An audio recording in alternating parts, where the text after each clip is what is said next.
Yo, what's up guys? This is Jags TV. So ngayong araw, unang sabak sa laot para manghuli ng isda at medyo maalon pa. Pero hindi naman gaano kalaki. Sana marami kaming mahuli guys. Sana makabuenas kami sa unang laot namin. At ang ganda pa ng view dito sa laot guys. Sana nga guys hindi na lumaki pa yung mga alon. Kasi maliit lang yung bangka namin.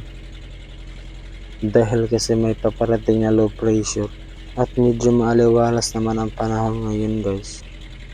Medyo maambon lang ng kunti. At medyo magalaw yung bangka namin guys. Kaya kailangan mo nang kumapit ng mabuti. Baka kasi mahulog guys. Paano pa kaya pag sobrang laki na yung alon. At dito na guys, naangatan namin yung huli namin mga isda. At thank you Lord, nakarami kami sa unang laot namin. At buenas kami sa unang liba namin. Ang daming pusit at mga isda. Iba't ibang uri ng mga isda ang nahuli namin guys. At may mga lapo pa. Yung klaseng isda na lumalaki. Kailangan mo lang siya na kunin agad. At baka kasi tumalon sa dagat. At ilagay natin sa tamang lagayan. Para hindi tumalon sa dagat. Baka mawala. Yung isa tumalon pa. At yan nakuha tuloy. At maya maya lang guys, kailangan na natin kunin yung isda sa lambat. Dito na guys, kukunin namin yan. Ilalabas na namin yan sa lambat. Dito pala yung lapo na kuha namin.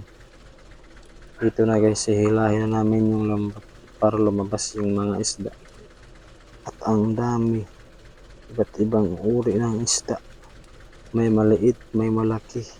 Halo-halo lang guys. Yung isa muntik pang makawala. Buti na harangan ng net. Muntik nang umapaw sa bangka namin guys. At maya maya lang isiparit na natin yung mga isda guys. Katulad ng malaki, yung maliit, yung sapsap, at saka yung pusit. Ganito lang ang buhay namin sa dagat. Sana mamaya makaharami din kami ng huli. Kasing dami nito para may pambili tayo ng bigas. At ito na guys, sinisiparet na namin yung mga isda. Iba't ibang klase ng uri ng isda. At pagkatapos nito, magsiparit. Isizing naman namin ulit. At para malagay dun sa lagayan. At malagyan ng gilo. Para hindi mangamoy yung isda. At pagdating ng ilang araw, at saka na natin ibibinta dun sa fishport. 5 klase yung isda ang aming pipiliin guys. Ang aming isisiparit. Para pagbinta ay nakasiparit na agad. Bawat isda guys ay iba't ibang presyo doon sa pagbibintahan namin ang aming mga isda. Yung pinakamalaking isda ay separate namin.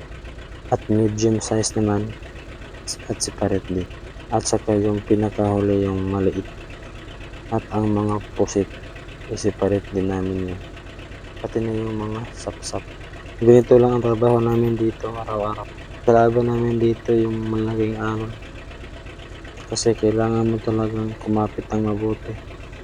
Kasi magalaw yung pangka. At dito namin guys, halos puno na yung mga lagayan namin.